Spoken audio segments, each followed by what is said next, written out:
Hello again, this is Mr. G. We're talking about procedure A again on your weather patterns map. You should have just finished making all of your isotherms on your temperature patterns map A. By taking a look at this, I want to kind of discuss a couple things that will help you guys answer your questions right here.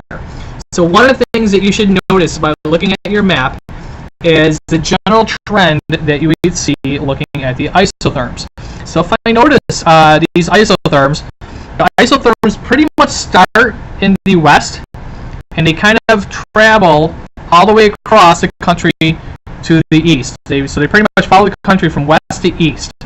And also, if I were to take a look at each individual line, they run relatively parallel to each other. Remember, kind of like train tracks. So this way I can generally tell what kind of pattern that they would flow to the, going from one isotherm to the next. Is they usually follow that parallel pattern right there. Temperature changes from north to south on this map. So if I'm taking a look right here, I kind of discussed this at the end of the last video. So if you take a look in the north, I see that my temperature is 30 degrees, whereas my temperature down in Texas is 60 degrees. Or even if I go even further south down to Miami, it's 80 degrees. So the further south that you go, the warmer it gets. On the flip side of that, if I was in Miami, the further north I would go, the colder it gets. Alright, so now the next question is question number 3.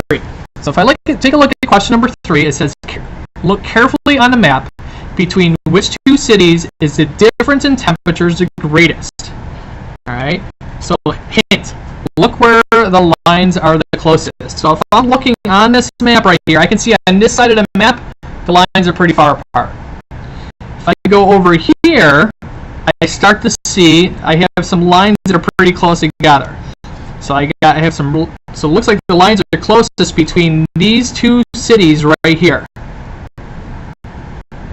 So between Richmond and Hatteras. Okay. So obviously, you guys looking at your paper here, you have to write down what temperature has the greatest difference in temperature, and that would be Richmond and Hatteras. All right, there's these two right here. If I take a look right here, I can tell by looking at the station model, that's the temperature of Richmond. That is the temperature of Hatteras. You should have your map in front of you so you can tell. Alright, so the next thing you have to do is you have to find the difference between those two cities.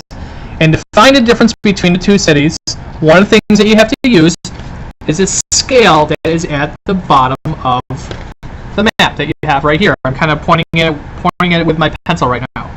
So if I take a look at the scale goes from 0 to 800. So to do this, one thing that you're going to need is a scrap sheet of paper. I happen to use a 3x5 card.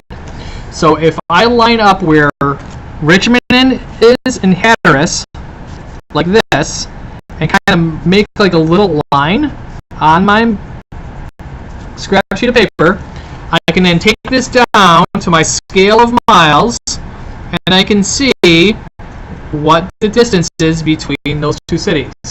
So if I take a look right here, between 0 and 200, it gives me, and it says my scale's in miles, so my distance between those two cities would be 200 miles.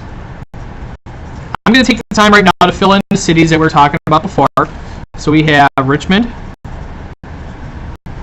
You should have already done this. And Hatteras. And Richmond is 45 degrees. And it's in Fahrenheit. And Hatteras is 68 degrees Fahrenheit. Okay, so there we go. So there's that. So the next thing it says that we have to do is using the formula for gradient. You actually have to calculate the gradient right here. Okay. Now gradient is something that we haven't really learned yet, but it's a simple math problem. So to calculate gradient, what we do is our gradient formula is difference in temperature divided by distance. We already have our two temperatures right there. To find the difference, we have to subtract them. So I'm going to set this up. So gradient equals, I'm going to put the bigger number first, so 68, that's one of our temperatures, minus 45, that's our other temperature, and we divide that by the difference. And this is in degrees Fahrenheit. We always write the units, so it'll help us out later on. And it's 200 miles. Okay, so if I take out my trusty calculator and I subtract 68 minus 45, what do you get? 68 minus 45, I get 23. So great. So I'm gonna next step, just like in math, gradient equals. I'm gonna write 23 degrees Fahrenheit divide by 200. Set it up just like that, and that's in miles. And now I'm gonna figure that out. Divide that one more time. 23 divided by 200.